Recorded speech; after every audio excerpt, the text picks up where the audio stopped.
অর্ধেক আইপিএল শেষ, দুটো টিম বাদ, ৮ দলের লড়াই। প্লে অফে খেলবে এই ৪ দল। মুম্বাই ইন্ডিয়ান প্রিমিয়ার লিগে প্রায় প্রতিদিনই পয়েন্ট টেবিলে পরিবর্তন দেখা যাচ্ছে।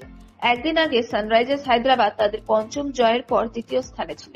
পরের দিন Kolkata Knight Riders Royal Challengers ব্যাঙ্গালোরকে হারিয়ে তাদের অবস্থান পুনরুদ্ধার করে।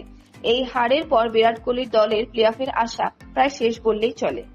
২১শে এপ্রিল রবিবার কলকাতা নাইট রাইডার্সের বিরুদ্ধে হারের পর রয়্যাল চ্যালেঞ্জার্স ব্যাঙ্গালোরের প্লে অফ দৌড় থাকার আশা শেষ।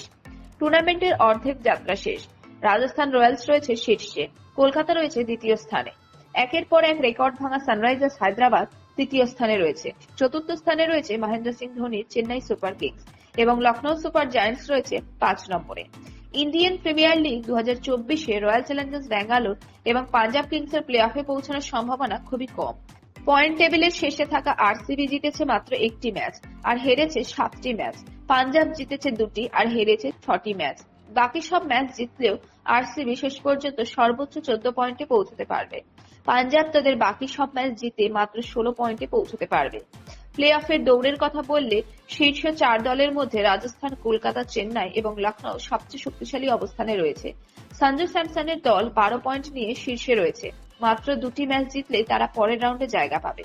কলকাতার ঝুলিতে ১০ পয়েন্ট রয়েছে। পরবর্তী ৩টি ম্যাচ জিতে প্লে অফে পৌঁছতে পারে তারা। চেন্নাই এবং লখনৌ ৮ পয়েন্ট পেয়েছে, তাই ৪টি ম্যাচ জিতলে তারা ১৬ পয়েন্টে পৌঁছতে পারে। গুজরাট ৮টি ম্যাচ খেলে ৪টি জিতেছে। পরের ৬টি ম্যাচে অন্তত ৪টি জয় প্রয়োজন তাদের। মুম্বাই ইন্ডিয়ান্স ৭টি ম্যাচ খেলে ৩টি জিতেছে। ৮টি ম্যাচের পর দিল্লির অ্যাকাউন্টে একই সংখ্যক জয় রয়েছে। আসন্ন ম্যাচগুলো জিতে প্লে অফে জায়গা করে নেওয়ারও সুযোগ রয়েছে এই দুই দলেরই।